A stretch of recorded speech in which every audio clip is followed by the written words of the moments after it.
Yes, turabashuhuje. Iyi ni Intego Official, twongeye kugaruka mu yindi sura nshya n'umutumirwa. Ubu noneho naje tugiye kujya dushaka abatumirwa batandukanye, cyane cyane abatanga ibintu bizima. Nge ni Valentin Byiringiro, ndabakunda mbitayeho. Niyo mpamvu muri aka kanya rero murabona umuntu kuri kamera zacu za Intego Official, murabona ko ukuntu asa, ameze neza, arasa neza rwose.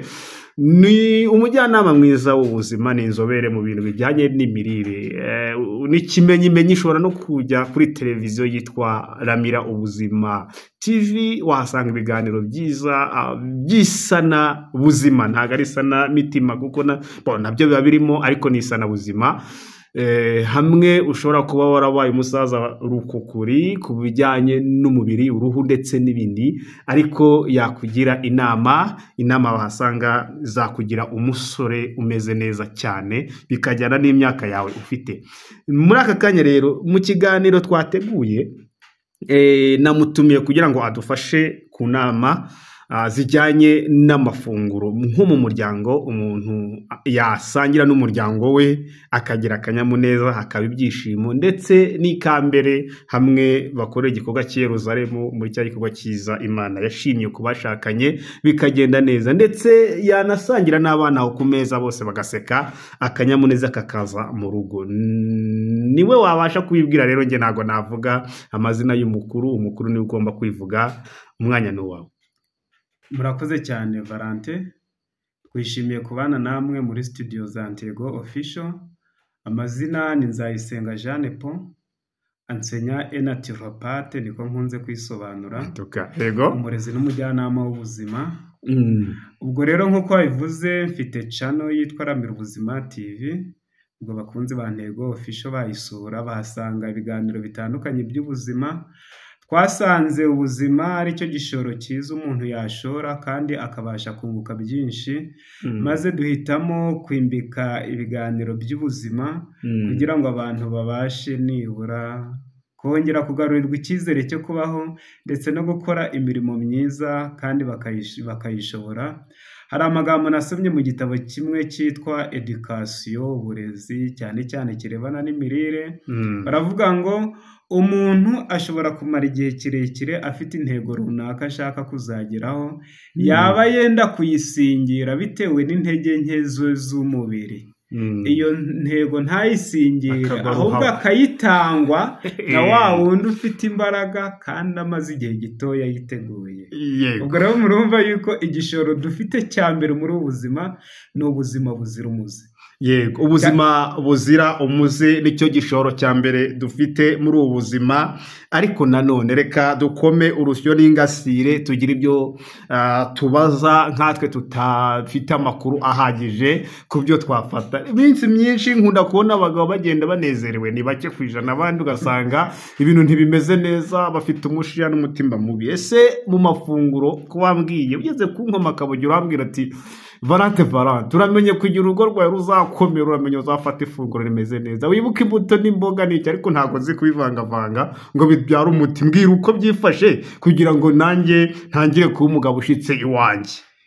Iyo tuvuga ibyo kurya byiza ntabwo tujya muri detaye cyane, ahubwo twibanda ku byo kurya by'umwimerere, icyo bita les aliments naturels. Yego, ibyo kurya mu mwimerere wabyo nibyo twibandaho cyane, kuko umuntu muzima nyine ni wa muntu muzima utarwaye kandi utarangijwe n'ibindi bintu runaka. Iyo utetse ibyo kurya bijya gushya, byarangije gutakaza umwimerere wabyo, ni ukuvuga haba hasigaye intungamubiri nkeya cyane.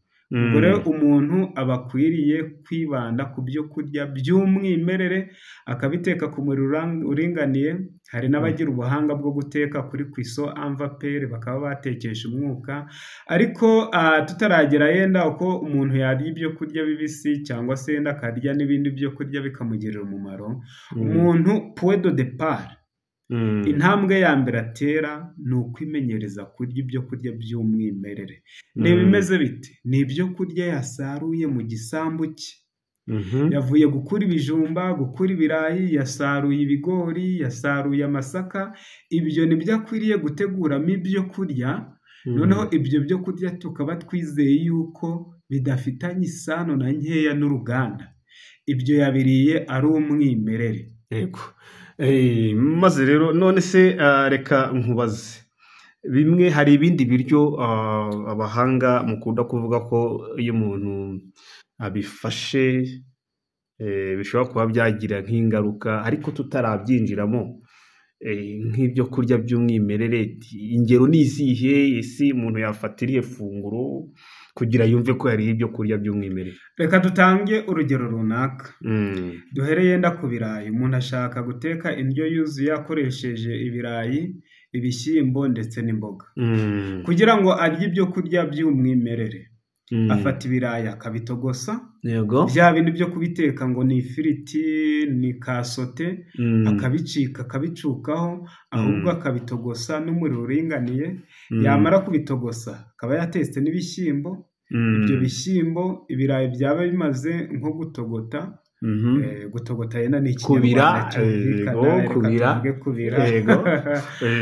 Ahasigaye akagerekaho imboga kuri ibyo birayi, imboga zamara gufata umwuka akagerekaho ibishyimbo. Ibyo byo kurya bihiye bisigaranye intungamubiri nyinshi. Noneho kugira ngo abe yizigiye ko agiye kurya ibyo kurya bizima bitaramutera ikibazo, mbere yo kurya ibyo byo kurya bitetse, yego, akabanza yakata salade. Turabaha nk'urugero. Ushobora gufata igitunguru gitukura ukagikata hamwe na karoti, ugakamuriramo indimu. Wamara gukamuriramo indimu, ufite ubuki bwiza wavangamo ikiyiko cy'ubuki, ukarya ko gasalade, hanyuma ugafata ifunguro ryawe. Ni mu gitondo. Icyo gihe wirirwana imbaraga nyinshi, gutekereza neza, amarangamutima meza, mbega ukumva nawe ubwawe uruzuye mu mubiri wawe, n'ukureba akabona uruzuye bitewe n'uko ugaragara. Burya umuntu agaragarira mu maso, mu magambo avuga, ndetse n'imbaduko y'intambwe ze. Iyo umuntu agenda rero atikandagira, ahubwo akagendana imbaraga nyinshi, tuvuga ko ari umuntu muzima. Ni urugero nari ntanze. Yego, ni urugero wari utanze, ariko reka dukome urusyo n'ingasire. Ni nk'ibihe umuntu akwiye kwirinda kugira ngo abeho mu buzima bwiza, izo mbaraga azigire kandi abeho ameze neza. Umuntu ushaka gusigasira ubuzima bwe, akaburinda mu buryo bwiza, akizera ko nawe ari muzima, akwiriye kwirinda ibyo kurya mvaruganda byose. Hari za bombo, hari za biswi, hari za shokora, hari amandazi, hari za keke, hari imikati, hari inzoga batiza amazina atandukanye, za pirimusi, za byeri, za mitsingi, za wisiki. Mbega ibyo kurya mvaruganda byose. Kubera iki ibyo kurya mvaruganda umuntu akwiriye kubigirira amakenga? Bimara kunogerezwa byaratakaje icyo bita fibre. Fibre ni ibikatsi ngogozi bituma umuntu atarwara impatwe, cyangwa se ngo najya kwituma agomere ntabashe kwituma neza. Ibyo bikatsi mvaruganda rero binyagwa iyo ubushyuhe bw'inganda burabikamura, ugasanga byatakaye.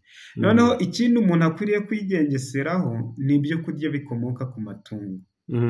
Yakoresha amagi makeya, agakoresha yenda nk'urugero, umuntu ashaka gukoresha amagi neza ntabwo akwiriye kurenza amagi 3 mu cyumweru. Yaba intwari ntarenze amagi 2. Amata nayo akayakoresha ari make, ariko akibuka yuko yakamwe ku nka nziza, kuko inka z'iki gihe ni ikibazo, akayakoresha aringaniye amata. Kandi ntabwo ari ukuminura inkongoro cyangwa se igikebe, ahubwo akwiriye kunywa itasi irahagije. Itasi irahagije birimo proteine ndetse n'indi myunyungugu umuntu akeneye. Ubwo rero muri ubwo buryo ibintu umuntu akwiriye kwigengeseraho ni ibyo kurya by'ibikorano mvaruganda, ibikomoka ku matungo. Noneho hakaba hasigaye kwibaza ngo ibyo byo kurya bizima noneho bisigaye arabirya ryari, arabirya ate? Iyo yose ni imikoro umuntu wese ushaka ubuzima bwiza akwiriye kwibaza, kandi akwiriye kusa kugira ngo abashe kugira ubuzima bwiza. Yego. Ikiganiro cyawe rero cyaryoha dukomeje kukinjiramo tukinjira imuzi cyaryoha ariko n'ubundi gikwiriye kuryoha kuko n'ubuzima bwacu numvishe ko umuntu aramutse afashe n'ifunguro ryiza babandi bari bafite intege nke z'umubiri bishobora gukunda bikagenda neza rwose akagira na fesheri imitekerereze na kwa kundi kurahakara by'ubufura bikavamo n'abana bakishima haba mu mikorere y'ubwonko n'abana bakiga neza kubera ko ari gufata ifunguro ryiza y'umuryango muri rusange ariko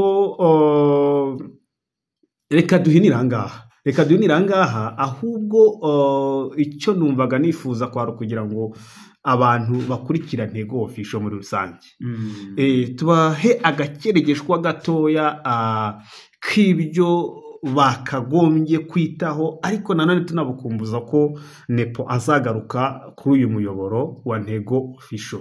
Ni ikihe kintu wagiramo inama abantu bakurikira Ntego Official, inshuti za Ntego Official bakanze subscribe ndetse n'abandi bazafungura ikiganiro, ni iyihe nama wabaha ku bijyanye n'ubuzima dusoza? Inama yihutirwa ku bakunzi ba Ntego Official nuko point de départ intambwe ya mbere ni ukugira igishoro cyiza cy'ubuzima buzira umuze.